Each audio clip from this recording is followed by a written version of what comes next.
fut une époque où chaque foyer du Bas-Canada arborait fièrement au moins une image pieuse dans le salon ou dans la salle à manger, dans la cuisine, que ce soit le Sacré-Cœur ou une image de la Vierge Marie. Si ce temps nous semble bien lointain, des centaines et des milliers même d'images pieuses continuent de circuler dans des Dans milieux... l'univers. Dans l'univers. Dans l'univers, il y en a un peu partout. Alors, la voix que vous entendez, c'est celle du doctorant en histoire de l'art, Emmanuel Lamontagne, qui s'intéresse depuis un bon bout de temps à ces images-là. Vas-y. Oui, avant d'être doctorant, j'ai fait une maîtrise en histoire de l'art sur l'image pieuse de petit format. Donc, c'est un peu mon dada. J'imagine que ça t'intéressait un peu là, pour y consacrer un diplôme de 2e cycle. Exactement. C'est quand même 3 ans de travail là, sur le sujet. Puis c'est un univers qui est vraiment fascinant parce que ces petites images-là, ça représente tout, en fait, du récit chrétien. Il y a à la fois tout ce qui est biblique, tout ce qui est hagiographique, tout ce qui est apocryphe même. C'est une espèce d'histoire chrétienne en pièces détachées, sans ordre particulier, qui est produit depuis plusieurs centaines d'années. Et qui est disponible là, de façon assez courante maintenant, historiquement moins. On va voir justement la genèse de ça. Et c'est intéressant d'en parler aujourd'hui, Emmanuel, parce qu'il y a des mouvements de balancier là, dans l'histoire de l'Église, on le sait bien. Aujourd'hui, j'ai l'impression qu'on est dans une époque où la piété populaire est presque regardée de haut, méprisée. Et là, on est en plein là-dedans, la piété populaire. Oui, parce qu'il faut dire que depuis Vatican II, il y a quand même une emphase beaucoup moindre là, qui va être mise sur tout ce qui est piété populaire, dont l'imagerie pieuse. Historiquement, évidemment, c'est plutôt l'inverse. Il y a eu le rapport à l'image était beaucoup plus important, notamment théorisé par Thomas d'Aquin, entre autres, là, au Moyen-Âge. Donc, je peux peut-être commencer par faire une petite mise au point. J'ai parlé de Bible en pièces détachées, mais il ne faut pas parler de Bible des illettrés en partant, parce que l'image est pratiquement toujours accompagnée de texte. Donc ça, c'est une fausse vision qu'il ne faudra pas avoir, qu'un peu un contemporain, quelqu'un de moderne, va dire « les gens ne savaient pas lire dans le temps », fait qu'il leur donnait des petites images pour expliquer tel dogme ou la foi ou peu importe la croyance. Minimalement, l'image va être au moins accompagnée de la référence de texte qui indique qu'est-ce qu'il y a dessus. Et souvent... ou une prière, comme cette image du Verbe qu'on a ici. On se sert de ça pour prier, on a une petite prière à l'arrière. Et pendant l'âge d'or de l'image pieuse, qui est essentiellement le 19e siècle et le début du 20e siècle, le plus d'images sont remises dans un contexte scolaire. Donc, on passera pour la Bible des illettrés. Mais je pense que les missionnaires, les premiers missionnaires, entre autres les Récollets, les Jésuites, ici, là, donnaient des images aussi aux Premières Nations là, pour leur parler. En fait, mais il n'y avait sûrement pas d'écrit là-dessus. Tu ne seras pas dans l'image de petit format comme ça. Ici, je la pointe. Ceux qui sont à la radio, ça ne vous fait pas grand-chose. Ceux qui nous écoutent à la télévision... On a tous une idée de ce que... Ouais, c'est ça. Vois qu'est-ce que j'ai en main.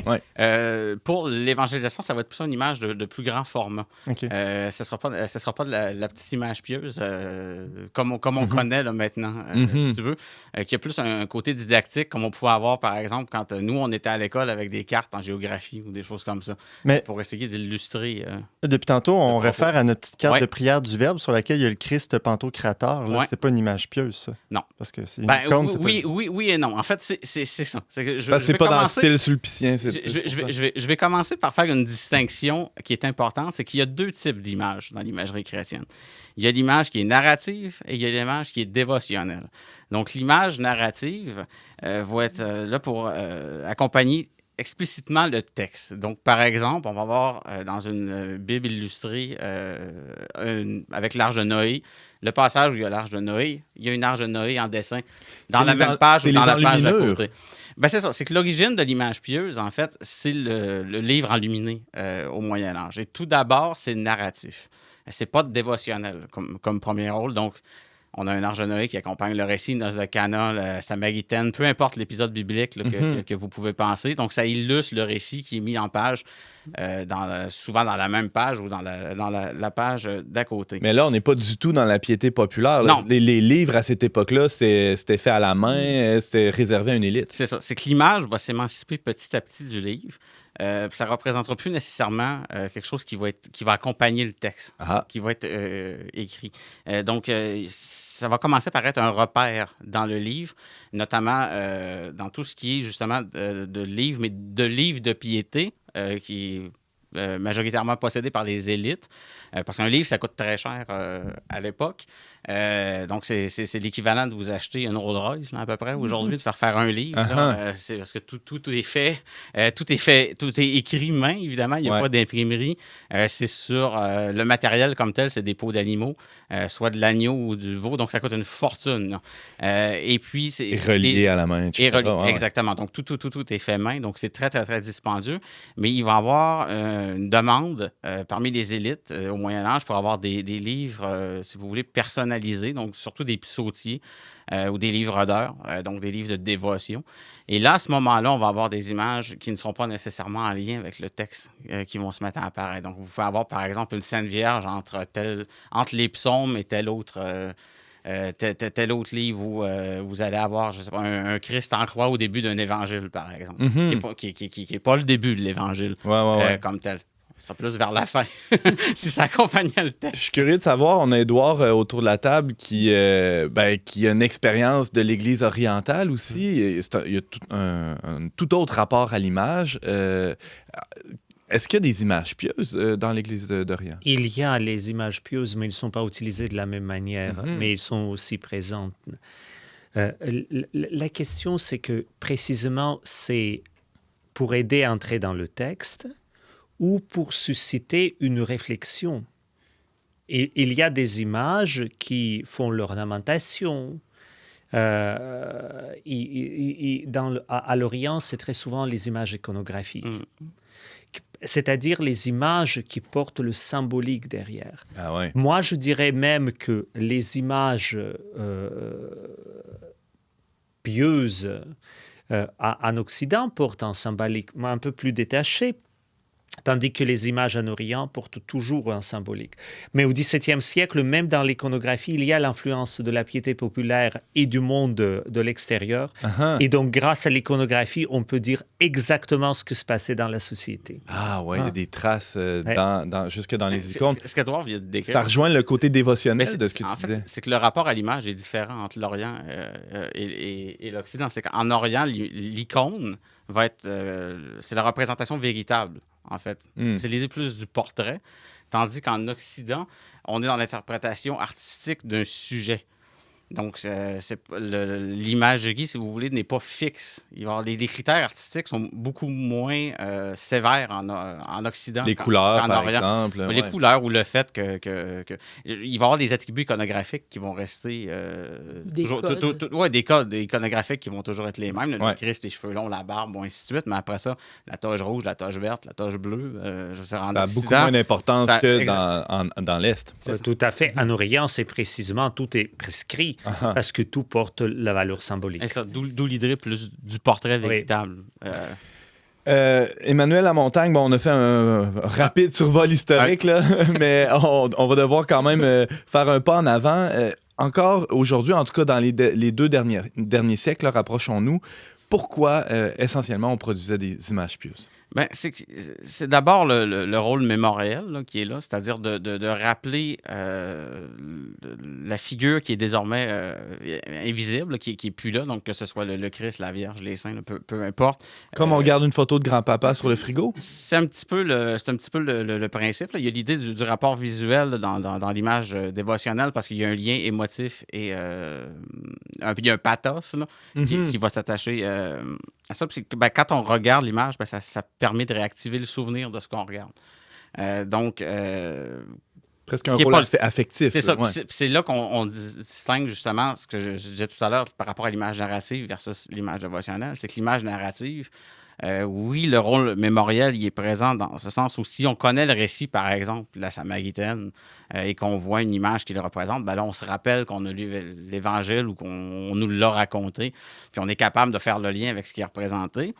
Mais c'est un peu... on voit ça un peu comme si tu veux, si tu étais allé à Paris et tu as acheté une carte postale. Paris, tu te rappelles que tu as vu la Tour Eiffel. Il y a le pathos est là, mais il est moins présent que dans le cas d'une image dévotionnelle. Pardon. Là, on est plus dans l'idée du rapport avec la photo d'un défunt. Là, il y a un pathos qui est beaucoup plus fort là, au niveau du lien émotionnel. J'imagine, Emmanuel Lamontagne, que c'était produit aussi disons, rappeler aux gens l'importance de prier, par exemple, d'avoir une dévotion au Sacré-Cœur ou à la Vierge Marie? C'est ça, c'est que c'est un support à la prière. C'est un support visuel. Là. Dans le fond, tout ça est théorisé là, déjà au sein de l'Église dès Thomas d'Aquin, en fait. Là, le Moyen-Âge, Thérèse d'Avila. Après ça, il y a une horde de psychologues dans le monde moderne qui vont se pencher sur le rapport de l'affect versus l'image. Il y a une horde d'historiens d'art aussi, comme moi, qui traitent de ce sujet-là aussi, du rapport entre la diffusion de l'image et la réception chez le spectateur. Donc, tout est-ce que l'effet produit et l'effet voulu et la différence entre l'intention du commanditaire de l'image, entre celui qui le produit et celui qui la reçoit, parce qu'il n'y a rien...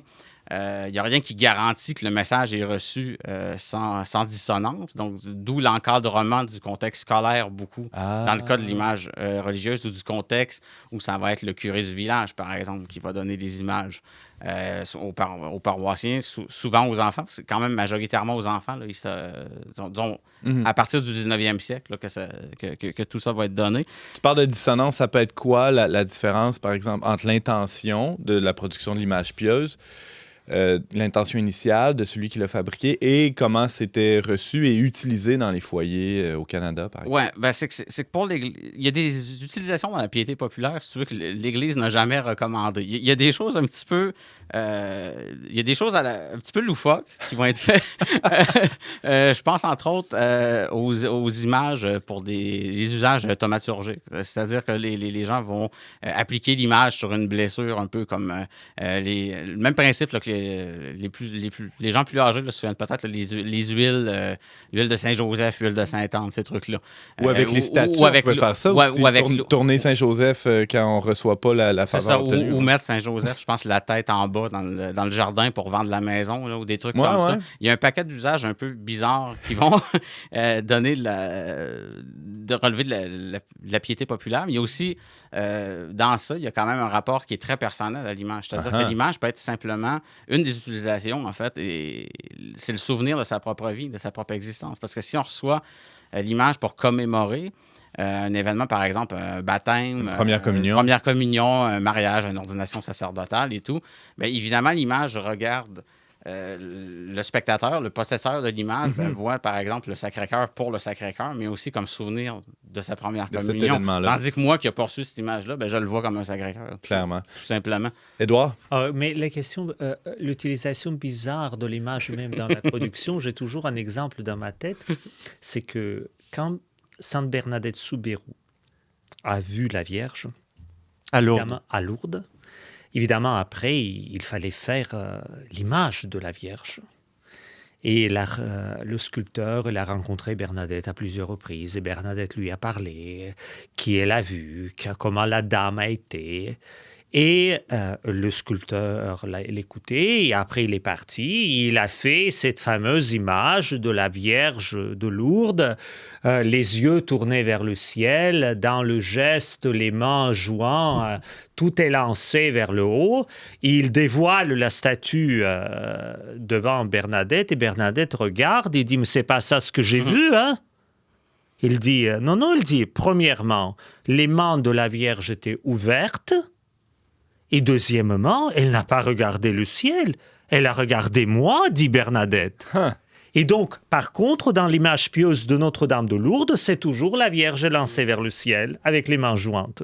Comme quoi, l'intention même de celle qui a vu ne correspond pas à l'image qu'on perçoit. Mais cette image nous interroge et peut toujours nous rappeler qu'il y a cette tension. Fascinant. C'est ça, c'est que c'est la liberté artistique, en fait, qui en vient à ce moment-là versus le portrait dont on parlait tantôt. Puis un autre usage qui était très, très important, puis qui n'a jamais été officialisé par l'Église, c'est tout ce qui s'y relève là, un peu du talisman, là, de l'apotropaïque, c'est-à-dire de mettre le Sacré-Cœur en haut de la porte pour éloigner le malin ou pour mettre l'image de tel saint pour se protéger, de Saint-Christophe, ça vient de revenir, en voiture, par exemple, pour protéger du voyage. Ce qui relève presque de la pensée magique. Ben oui, c'est ça, c'est qu'il y a une partie qui relève un peu de l'idée d'un talisman chamanique là, en arrière de ça. C'est pour ça que le rapport de l'Église a toujours été un peu conflictuel par rapport à l'image. C'est une des critiques, d'ailleurs, que les protestants vont faire